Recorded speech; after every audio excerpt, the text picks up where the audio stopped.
पाकवन TV और मैं हूं समीना रियाज चौधरी। नाज़रीन, आज की हमारी वीडियो का टॉपिक अरशद शरीफ शहीद का पोस्टमार्टम और कुछ हकायक हैं, जिन हकायक में शायद हम सोचेंगे लेकिन बाद में जाकर और एकदम से अभी हम अरशद शरीफ की जो रिपोर्ट आई है, पोस्टमार्टम रिपोर्ट, उस शॉक में है। लेकिन अरशद शरीफ की जो पोस्टमार्टम की रिपोर्ट आई है, वो जहाँ ये जवाब है कि वाकई ही अरशद शरीफ की जान को खतरा था और वो मुल्क छोड़कर बाहर जाने पर मजबूर क्यों हुए,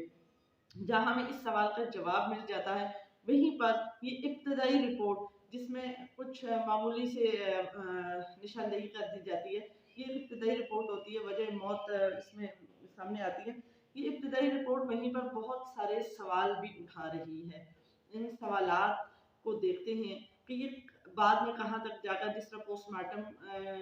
का करवाना एक था कि ये बाद में जाकर हमारे लिए बेहतरी साबित होगी और बहुत सारी चीज़ें सामने आएंगी, उसी तरह जो अभी ये सवाल उठ रहे हैं ये भी बाद में जाकर चीज़ें सामने आएंगी। सबसे पहले पोस्टमार्टम की रिपोर्ट पे बात करते हैं। पोस्टमार्टम की रिपोर्ट जो इब्तदाई रिपोर्ट आई है, अभी फ्रांसिक रिपोर्ट नहीं आई, इब्तदाई रिपोर्ट के मुताबिक अरशद शरीफ पर शहीद करने से पहले उनको तकरीबन 3 घंटे तक शदीद तशद्दुद का निशाना बनाया जाता रहा। 3 घंटे तक। यहाँ पर एग्जैक्ट टाइम बता दिया गया है, जो मेरे ख्याल में इब्तदाई रिपोर्ट में नहीं बताया जा सकता, बल्कि जो फ्रांसिक रिपोर्ट है उसमें भी 100% जो 100% टाइम है वो नहीं बताया जा सकता। अरशद शरीफ की जो पोस्टमार्टम रिपोर्ट है उसके मुताबिक उनके हाथ की उंगलियां टूटी हुई हैं, उनके नाखून उखाड़े गए हैं, अरशद शरीफ की पसलियां टूटी हुई थी और उनको जो फायर किए हैं, जो गोली लगी है वो बहुत ही करीब रेंज से लगी है। वो तकरीबन जो है वो 15 से 30 सेंटीमीटर के फासले से उनको लगी है। और उसमें ये भी बताया गया है कि अरशद शरीफ को घुटनों के बल बिठाकर फायर किया गया और उसके बाद उनको गाड़ी में बिठा दिया गया है। सबसे पहले तो बात ये सामने आ रही है, इसमें हमारे सामने आ रही है कि जब अरशद शरीफ की शहादत हुई तो उस वक्त हमारी हुकूमत की तरफ से और हमारे इदारों की तरफ से और हमारे कुछ हुकूमती चैनल्स की तरफ से एक फ़ौरन ही बयानिया आ गया, एक DGISPR की प्रेस कॉन्फ्रेंस भी आ गई और वो सब के सब जो है जो कीनिया की पुलिस का मौक़िफ़ था कि उनको 2 मौक़िफ़ जो उन्होंने बदले, तो वो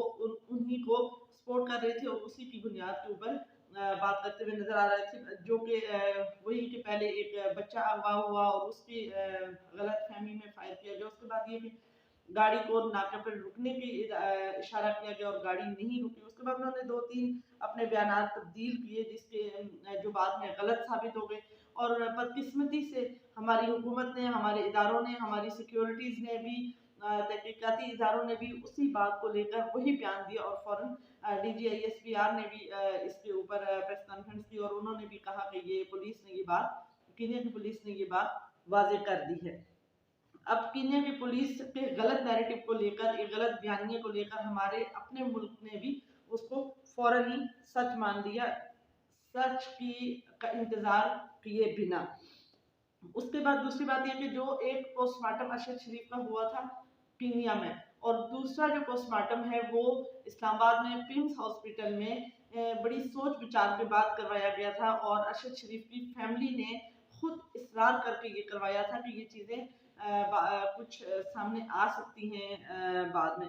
इसलिए जब उन्होंने जब पोस्टमार्टम करवा ही फैमिली रही है और फिर फैमिली से ही उसकी जो इब्तदाई रिपोर्ट है वो छुपाई जा रही है कि ये कॉन्फिडेंशियल है और उसको नहीं दी जा रही, और फिर उसके बाद उसमें क्या कॉन्फिडेंशियल है कि उनकी वालिदा को भी नहीं दी जा रही और उनको सुप्रीम कोर्ट से राब्ता करना पड़ रहा है रिपोर्ट लेने के लिए। और उसके बाद अचानक से ना सिर्फ पोस्टमार्टम की रिपोर्ट बल्कि कुछ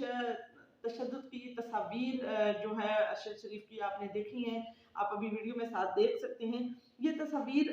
जो है एकदम से एक चैनल के सामने आ जाती हैं और वहाँ वो उनको उनका कोई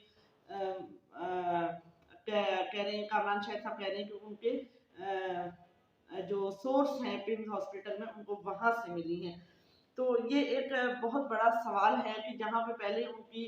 पोस्टमार्टम रिपोर्ट, इब्तदाई पोस्टमार्टम रिपोर्ट इतनी कॉन्फिडेंशियल थी और वहाँ पर एकदम से तस्वीर का और इस कदर तशद्दुद की तस्वीर जो बिल्कुल अजियतनाक तस्वीर हैं उनका सामने आ जाना।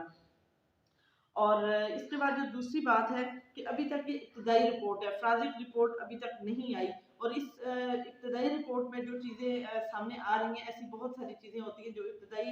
रिपोर्ट में सामने लाना मुमकिन नहीं होता। ये फ्राजिक रिपोर्ट के बाद ही आप पता